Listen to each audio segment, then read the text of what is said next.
자, 지금부터 모의고사 같이 풀어보겠는데요. 모의고사는 용접 기능사하고 그리고 특수 용접 기능사가 문제가 같아요.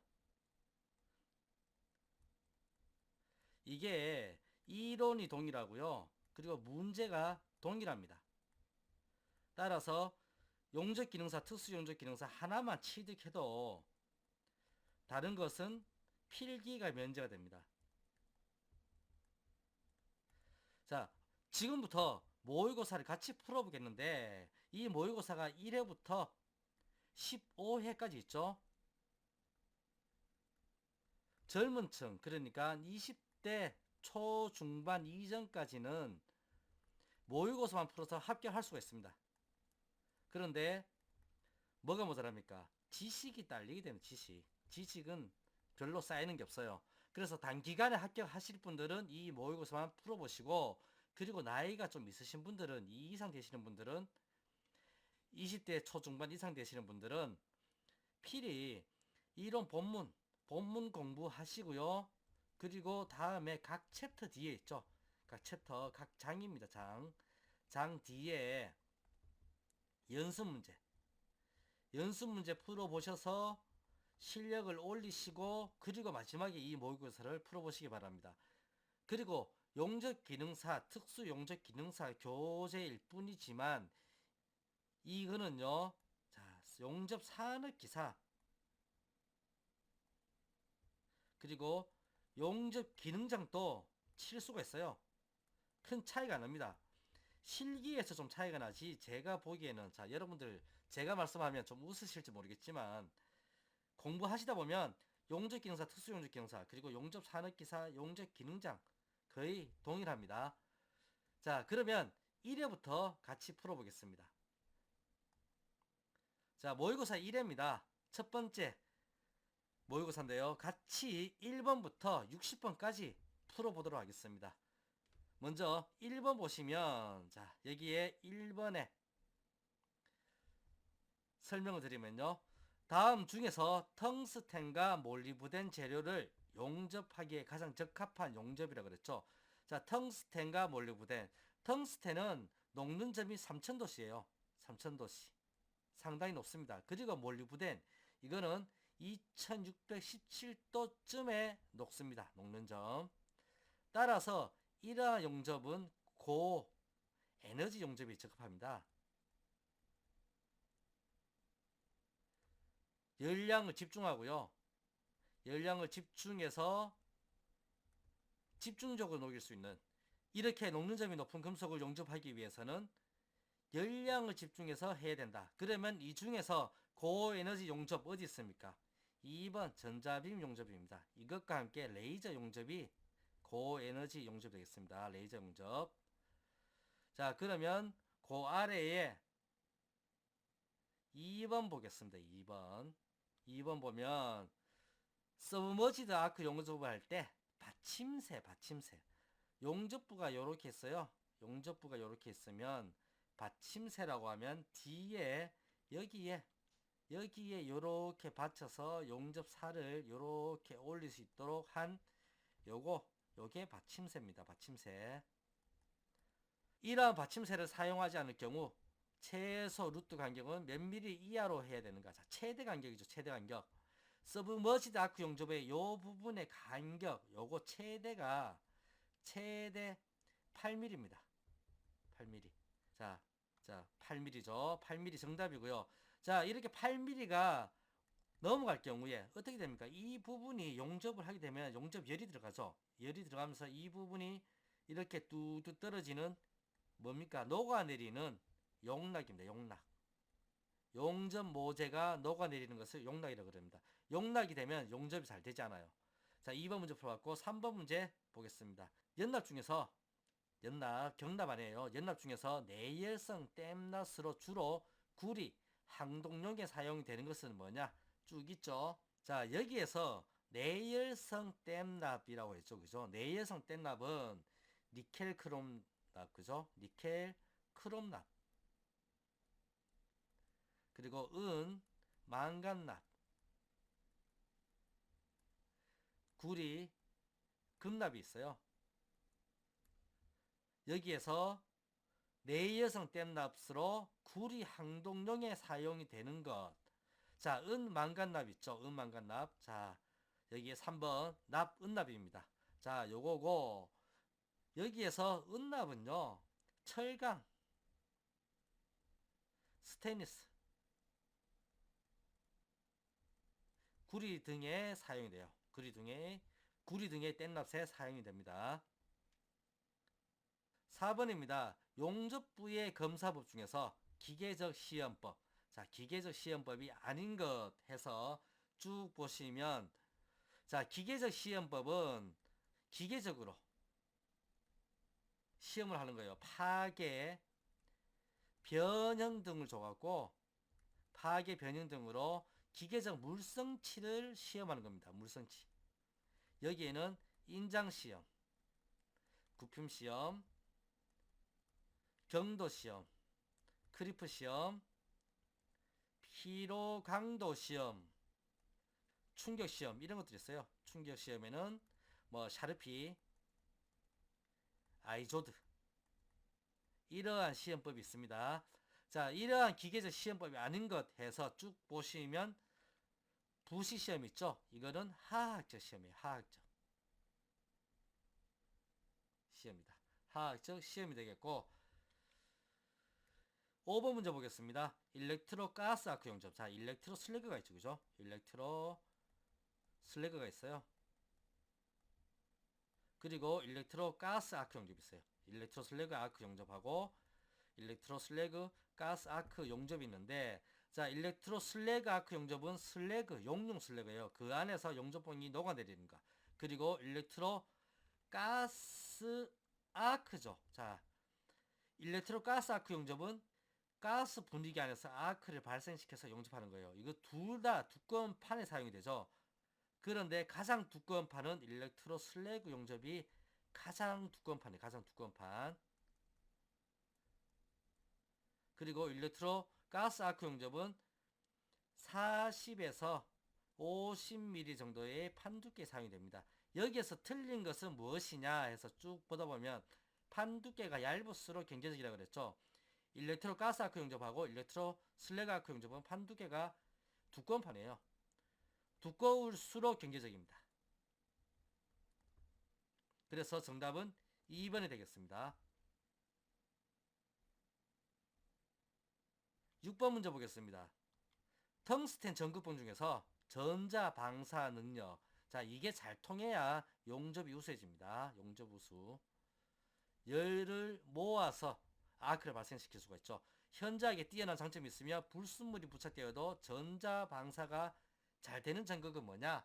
라고 했는데, 자, 1번 순 텅스텐 전극은 가격이 싸요. 가격 저렴하죠. 그리고 낮은 전류였습니다. 낮은 전류.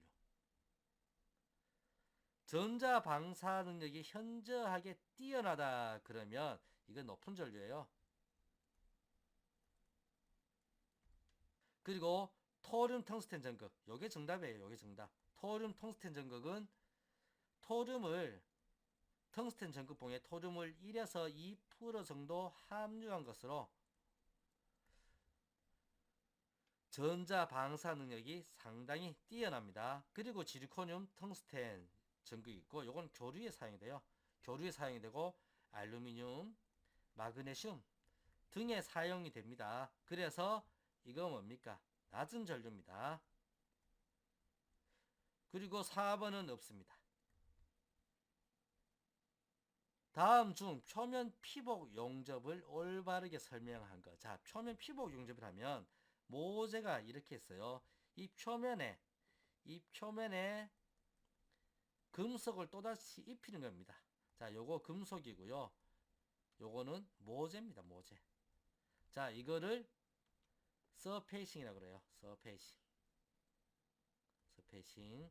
자, 이런 것들은 용사 같은 게 있어요. 용사. 자, 용사는 표면에 금속을 입히는 거죠. 자, 이 표면 피복 용접을 올바르게 설명한 것 해서 쭉 있습니다. 있는데 제가 방금 설명드렸죠. 금속 표면에 다른 종류의 금속을 용착시키는 것을 말한다. 용사 같은 게 있다.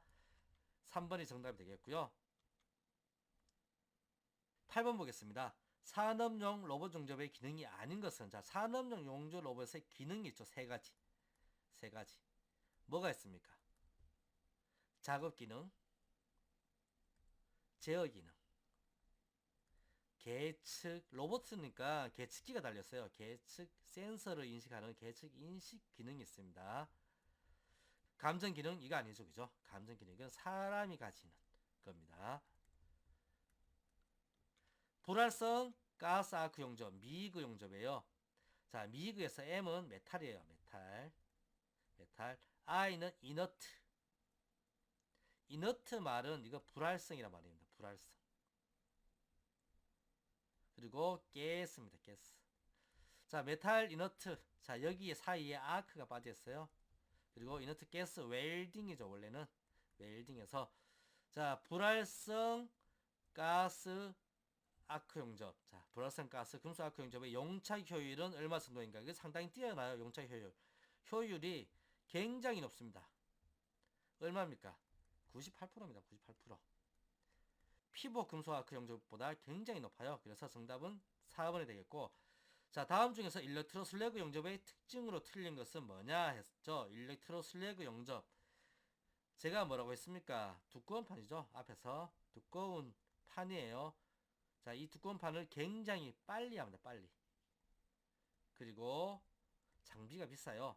문제 보시면 박판 용접에는 적용할 수 없죠. 맞고, 장비 설치가 복잡하고 냉각 장치가 요구가 됩니다. 맞습니다. 수냉판이 있어야 되죠.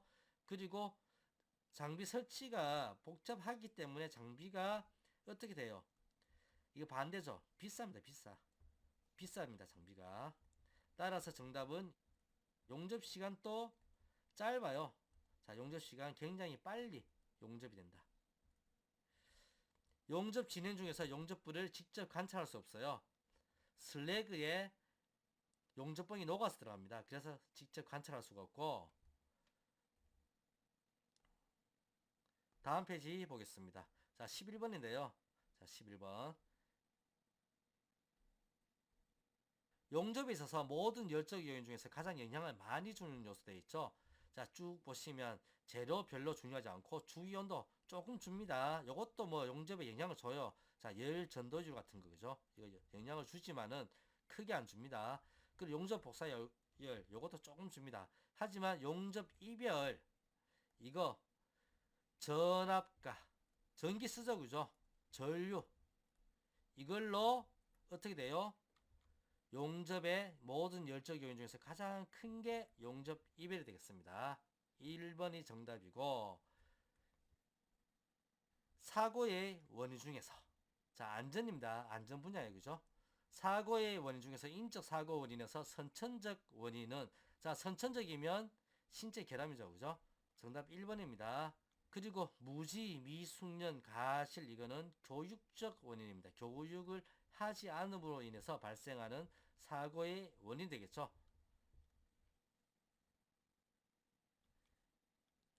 티그 용접에서 직류 전극성. 자, 직류 전극성은 DCSP입니다. 이러한 직류 전극성을 사용하였을 때 용접 효율을 올릴 수 있는 재료는, 자, DCSP 직류 전극성은 모재가 플러스고요. 전극이 마이너스입니다. 따라서 전극의 마이너스 이온이, 자, 전극의 이온이 모재를 갖다 때립니다. 그래서 모재에서 발열이 크게 발생해요. 발열. 그래서 두꺼운 판 등에 많이 용접되죠. 그죠? 두꺼운 판, 가급적 두꺼운 판. 그러면 이 문제에서 스테인리스 강입니다. 잘 녹아내리지도 않아요. 용융점이 높습니다. 발열이 되기 때문에. 그래서 알루미늄, 마그네슘, 자, 요것들 용융점 660도 내외죠. 그죠? 스테인리스 강은 어떻게 됩니까? 1500도 가까이 돼요. 1500도. 그리고 14번 보겠습니다. 재료의 인장 시험 방법으로 알 수 없는 것. 자, 인장 시험 방법. 이거는 잡아당겨요. 재료 시편 요렇게 생겼어요. 그죠? 요렇게 생긴 거를, 자, 요거 원형도 이거 판재도 있어요. 여기 표정거리 딱딱 찍어갖고 요걸 먼저 거리를 측정을 합니다. L. 자, 요걸 잡아당깁니다. 잡아당기면서 파괴가 될 때까지 늘어난 길이, 연신율, 강도, 이런 거 측정할 수 있죠.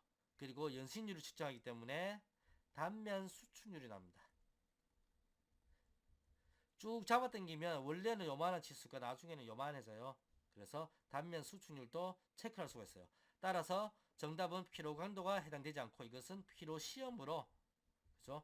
피로 시험으로 구할 수 있는 값이 되겠습니다. 15번 문제 보겠습니다. 용접 변형 방지법의 종류에 속하지 않는 것에서 쭉 보면 억제법, 역변형법, 도열법, 치성 파괴법 나오는데 이것은 용접 검사법이에요. 재료의 검사법이죠. 재료. 따라서 정답은 4번이 되겠습니다. 용접 변형 방지법은 억제법, 도열법, 역변형법이죠.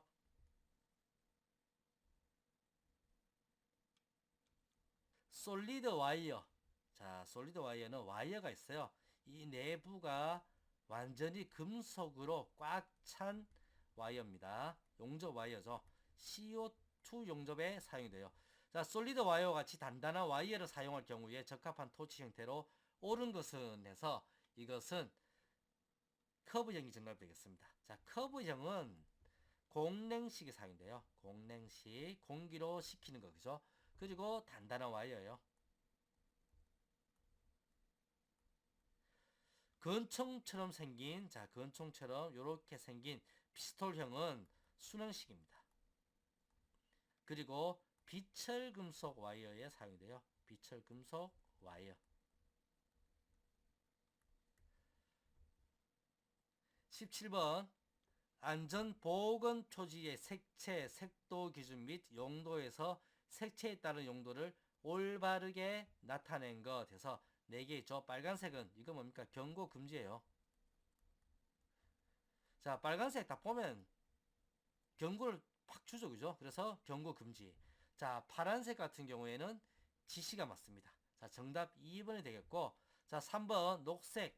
자, 녹색은 안내입니다. 안내. 여러분들 비상구, 그죠? 비상구 생각해보세요. 비상구. 녹색입니다. 노란색은 경고입니다. 경고.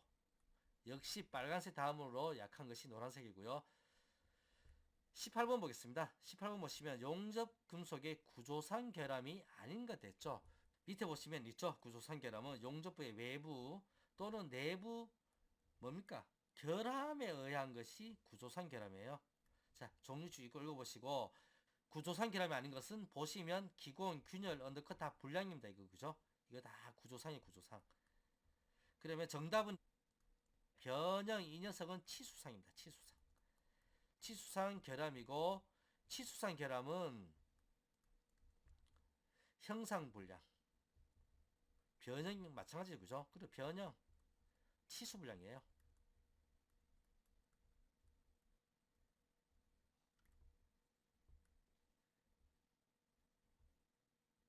19번 보겠습니다.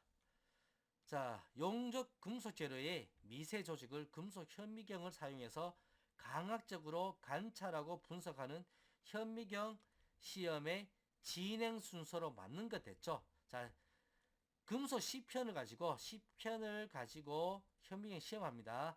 자, 순서로 맞는 것 돼서 쭉 보겠습니다. 1번부터 4번까지. 자, 시료 채취 다 똑같아요. 맨 처음에. 그리고 현미경 관찰 다 똑같습니다. 그러면 가운데 있는 것들 요거 순서가 다른데, 자, 시료를 잘라요. 자, 톱이라든지 뭐 기계 가공을 해서 자릅니다. 자르면 그 다음은 반질반질하게 연마를 해야 돼요. 연마. 자, 세척을 먼저 하지 않습니다. 그 다음에 세척하고 건조를 시킨 다음에 부식을 시킵니다. 자, 검사할 부분은 부식을 시켜야 현미경 관찰로 잘 보입니다. 재질이 다르기 때문에.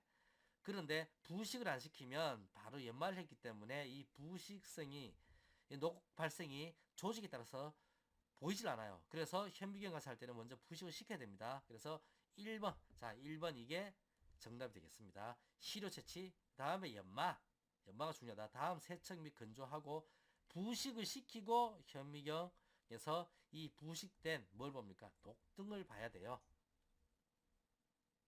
20번 보겠습니다. 강판의 두께가 12mm고요. 폭이 100mm인 평판을 V형 홈으로 맞대기 용접에 임할 때 이음 효율 에타가 0.8입니다. 아, 이거 80%예요. 80%. 효율 80%예요. 하면 인장력 P는 어떻게 되느냐 돼 있죠. 그래서 재료의 최저 인장 강도 나오고 안전율 나와요. 자, 요거 계산하려고 그러면 뒷페이지에 설명 나와 있습니다. 자, 여기서 인장 강도. 자, 인장력 P 그죠? P. 인장력 P는 재료의 인장 응력 곱하기 단면적을 합니다. 그리고 문제에서 효율 나와 있죠. 효율 해줘야 돼요. 왜냐? 100% 요까지는 100%예요. 요까지. 자, 여기까지는 100% 제품의 강도예요. 그런데 효율이 80%죠. 강도가 그만큼 떨어져야 됩니다. 그래서 0.8을 곱해줍니다. 그리고 보시면 안전율 나와 있어요. 안전율 S. 자, 보다 안전하게 사용이 돼요. 자, 이거 그대로 가지고 계산하면 안전율 없이 1대1로 쓰는 겁니다. 그런데 밑에다가 안전율 S4로 나눠주죠. 그러면 요게 만약에 10톤을 견딜 때 안전율 S4로 나눠주면 2.5가 나옵니다. 2.5톤. 그래서 자 10톤이 최고지만 니는 2.5톤까지만 써라 라고 해서 보다 4배가량 안전하게 하는 겁니다. 그래서 안전율 분모로 와야 되죠. 자, 이렇게 해서 계산을 하게 되면 인장 강도는 40N이에요. 40 곱하기 단면적 A는 폭가, 그죠? 이거 B입니다. 두께 T입니다. B 곱하기 T예요. 100 곱하기 12입니다. 그리고 곱하기 0.8, 80%니까 나누기 안전율 4를 하면 값 나옵니다. 계산기 가지고 계산하시면 9600N 나와요. 9600. 자, 9600N으로 계산하시면 되겠습니다.